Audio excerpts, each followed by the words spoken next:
कहते हैं ना, शक और शराब जिंदगियों को तहस नहस कर देता है। ऐसी ही एक सच्ची कहानी मैं आपको बताऊंगी जो मेरे ही गांव की है, मेरे ही पड़ोस की है।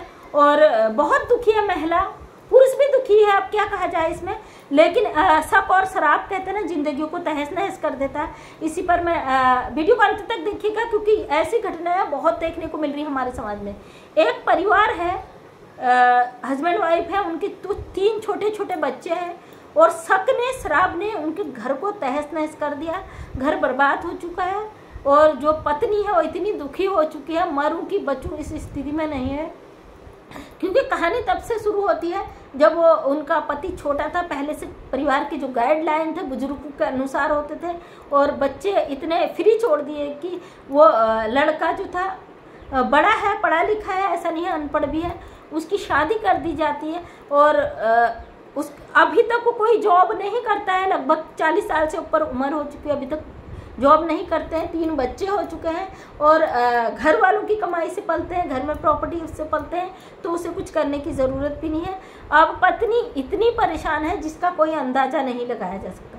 सबसे पहले शक, बीवी पर शक करना हर किसी का, और दूसरी बर्बादी का कारण है शराब।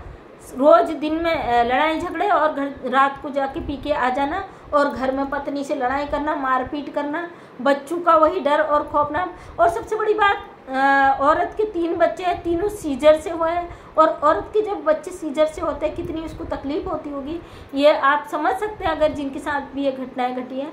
और आज उस बंदे का घर बहुत टूट चुका है, टूटने के कगार पर है। कहते हैं ना, पैसा कभी काम नहीं आता, रिश्ते संभाल कर रखो। रिश्तों में अगर प्यार है तो वो जीवन भर काम आता है। पैसा आप कितना ही कमा लो, उससे बर्बाद होने में समय नहीं लगता है, प्रॉपर्टी को टूटने में समय नहीं लगता है। इसलिए रिश्तों को संभाल कर रखना बहुत ज़रूरी है। महिला बहुत दुखी है क्योंकि उसके पति ने हर बार मारना, पीटना। पहाड़ों में आप जानते हो, यहाँ तो एकदम से डायल 112 फ़ोन करो तो पुलिस आ जाती। पहाड़ों में पुलिस चौकियाँ दूर होती, वहाँ पे पटवारी जो होते तहसील वाले वो निपटारा करते हैं, और कई किलोमीटर दूर जाना होता है। और कई लोग डर के मारे घटनाएं कहते नहीं हैं, हर चीज़ को सहन करती हैं औरतें। कोई ऐसा अगर उनके साथ अत्याचार हो भी रहा उस पर कोई बात नहीं करती। दोस्तों, मैं कहती हूँ पहले तो महिला को इतना अपने आप को सक्षम बना देना चाहिए कि वो दूसरा बंदा उस पर ऐसा कर ही ना सके। कई बार मायके जाती है, गरीबी होती है, पहाड़ों में खाने पीने का अभाव, 3 बच्चों का पालन पोषण, उस वजह से वो आ जाती है। और दोस्तों, मेरे से कई लोगों का सवाल था, अगर पति शराबी हो और शक्की हो तो ऐसे में क्या कर सकते हैं। ऐसे में आप बहुत कुछ कर सकते हो, क्योंकि पति कितना ही शराबी हो, कितना ही भी शक्की हो, वो अपने बच्चों से प्यार हर कोई करता है। और ऐसी स्थिति में एक ही आपको दूंगी। सबसे पहले तो अगर आप जिम्मेदारियां उठाने के काबिल हो, अपने आप को कामयाब बनाओ, अर्निंग का सोर्स बनाओ, ताकि आपको दूसरा बंदा लताड़ न सके। सबसे पहले महिला की कमजोरी ये होती है कि मैं कमाती नहीं हूँ, कैसे बच्चों को पालूंगी, कैसे खुद को पालूंगी, इसलिए आपकी मजबूरी हो जाती है वहाँ टिके रहने का। अपने आप को कामयाब कर लेते हो तो आपकी इतनी कमजोरी नहीं रहती। हालांकि आज के समय में औरतें ज़्यादा प्रताड़ना दे रही हैं पतियों के अलावा, लेकिन कुछ पत्नियां आज भी प्रताड़ित हो रही है। जो गाँव में है, बिल्कुल पहाड़ी एरिया में है, देहात में, वो महिलाओं के बहुत सारे केस हैं कि प्रताड़ना उन्हें आज भी दी जा रही। सबसे पहले अगर पति प्रताड़ना करता है तो वो एक कमजोरी पकड़ लेता, बच्चे। औरत के सिर में मर दिया जाता है कि ये बच्चे हैं, तेरी कमजोरी है, उसी को लेकर औरत को लताड़ दिया जाता है। सबसे पहले अगर जो कंडीशन है, पति मारता, पीटता, शक करता है, तो मैं उन औरतों से कहती हूँ 4 दिन के लिए आप उन बच्चों को उनके मुंह पे मार के निकल जाइए, अपने मायके चले जाइए, या भूल जाइए कि आपके बच्चे हैं। सबसे पहली बात, जो सबसे बड़ी कमजोरी होती है ना औरतों की, उनके बच्चे होते हैं। और हर औरत का जो रोना होता है, जितने भी मेरे पास औरतें अपनी कंप्लेंट लाती हैं, तो सबका यही कहना होता है, दीदी मजबूर है रहने के लिए, घर नहीं है, 3-3, 4-4 बच्चे, उनको लेके कहाँ रहेंगे और कहाँ से उनको खिलाएंगे। सबसे पहले औरतों की यही मजबूरी होती है। घरों में झाड़ू पोछा करती है, लोगों के बर्तन धोती है झूठे, उसके बावजूद पतियों से मार खाती है। अरे कैसी महान नारी हो यार तुम, मुझे तो समझ नहीं आता कि इतना दिन भर घिसने के बाद आप वो अत्याचार को भी सहन करती हो। सबसे पहले आप अपनी कमजोरी मत बनने दो उन बच्चों को, क्योंकि एक महिला को मैंने ये चीज़ बताई थी, उसने चीज़ फॉलो की, क्योंकि उसका पति भी बहुत प्रताड़ित करता था, मारता था, और बार बच्चे डर के मारे बच्चों की हालत खराब, कि बाप जब पी के आता था चारों तरफ सन्नाटा। एक दिन मैंने उनको बोला आप 4 दिन के लिए बच्चों को फेंक दो। उस महिला ने कहा तेरे बच्चे तू पाल, मैंने अकेले पैदा नहीं किए, तेरे भी है तू पाल। जब पति ने कहा तो अकेले बच्चों को कैसे छोड़ के जा रही, उन्होंने कहा मेरे नहीं है भैया, ये तो तेरे बच्चे हैं भाई। पकड़ अपने बच्चों को, इतने दिन मैं पाल रही थी, आज तू पाल। हफ्ता 10 दिन वो आई नहीं, हालांकि बच्चों का दर्द बहुत होता है माँ को, लेकिन दिल में पत्थर रखकर वो बहन ने वो काम किया। उसने कहा तेरे बच्चे हैं, तू पाल। 4 दिन जब बच्चों ने नाक में दम करा और माँ के लिए बच्चों के प्राण निकलने को तैयार हो गए, पति नाक में रगड़ता हुआ गया दरवाजे पे, घुटने टेके, उन्होंने कहा नहीं, इतनी आसानी से मैं नहीं आऊँगी।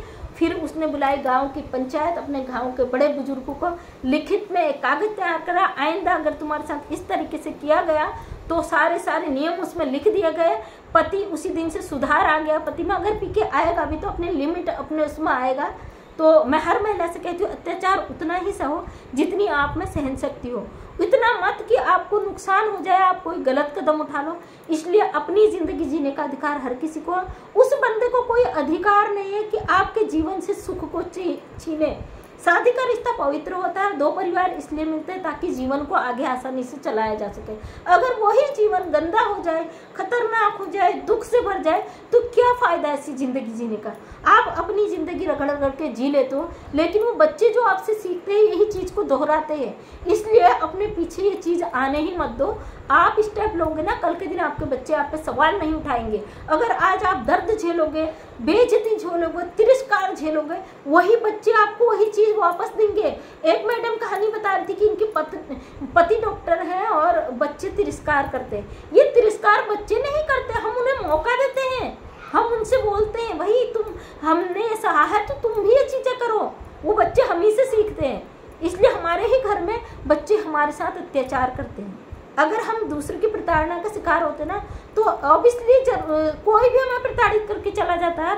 हमारी जिंदगी इतनी सस्ती नहीं है कि कोई भी आके उस पर हाथ धो के चली जाए और कोई भी जाके लताड़ के चला जाए। अपने आप को इतना खास बनाओ ना, दूसरे की हिम्मत ना हो कि वो आपकी जिंदगी में इंटरफियर करे। दोस्तों यही बात मेरे साथ रही, मैं जिंदगी में किसी को अपनी बेइज्जती करने का मौका नहीं देती हूँ। हाँ, मैं सही होनी चाहिए, अगर मैंने गलती की है तो ऑब्वियसली दूसरा उस पर उंगली उठाएगा ही, लेकिन अपनी तरफ से कोई गलती मत छोड़ो, दूसरे को कुछ गलत करने का मौका मत दो।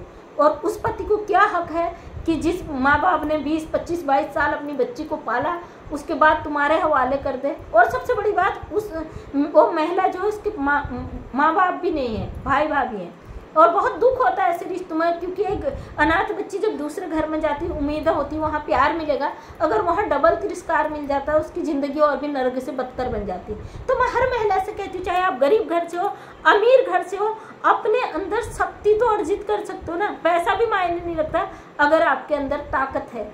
दूसरा बंदा आपके साथ गलत कर नहीं सकता अगर आपके अंदर ताकत है।